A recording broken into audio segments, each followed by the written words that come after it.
Surabaya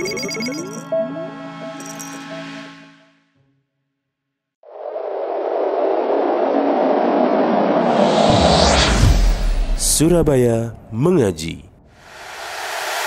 Yuk, dukung dakwah Surabaya Mengaji. Salurkan harta terbaik Anda untuk operasional dakwah.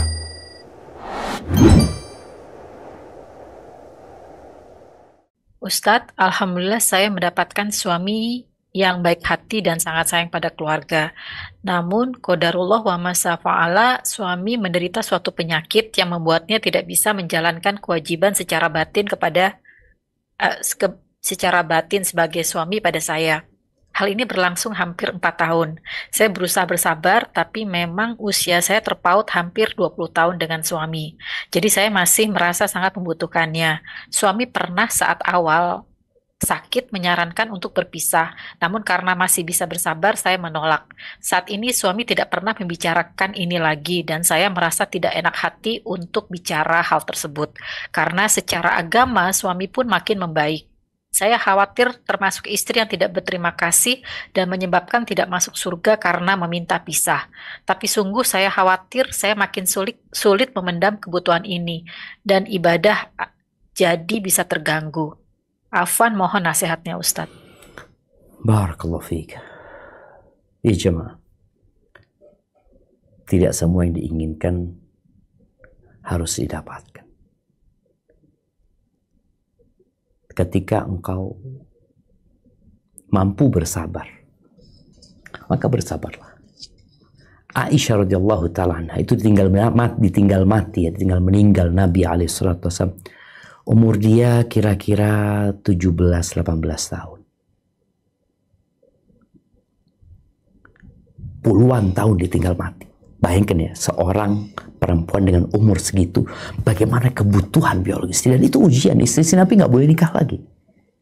Ujiannya istri Nabi nggak boleh nikah lagi. Dan dia bersabar, nggak ada pilihan ya. Dia bersabar dengan cara apa? Aisyah itu termasuk yang puasa dahar, puasa sepanjang tahun. Kecuali di hari-hari terlarang, dia nggak puasa. Ya salah satunya untuk mengendalikan syahwatnya.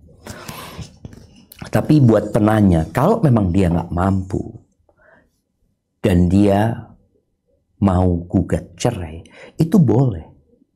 Tidak termasuk hadis yang perempuan meminta cerai tanpa sebab, itu akan tidak mencium bau surga. Tanpa sebab, tanpa alasan. Kalau ini alasanmu syar'i, maka boleh ketika engkau mau gugat cerai dengan niatan untuk menjaga kehormatan diri. Dengan niatan untuk mendekatkan diri kepada Allah Azza wa Jalla. Dengan niatan untuk memiliki anak keturunan yang kelak akan berbakti kepada orang tua dan memperbanyak umat Nabi alaihi salatu wasallam. Nggak apa-apa. Maka pilihannya ada di dirimu. Ketika engkau mampu bersabar, nasihat Anda bersabar. Tapi kalau enggak, engkau gugat cerai, engkau minta maaf sama suamimu, dan Anda rasa suamimu tahu bahwa engkau membutuhkan hal itu dan dia tidak bisa memberikan hakmu. Dan mungkin istikharah menjadi salah satu cara untuk meminta petunjuk dari Allah Azza wa Jalla. Hadza wallahu a'lam bissawab.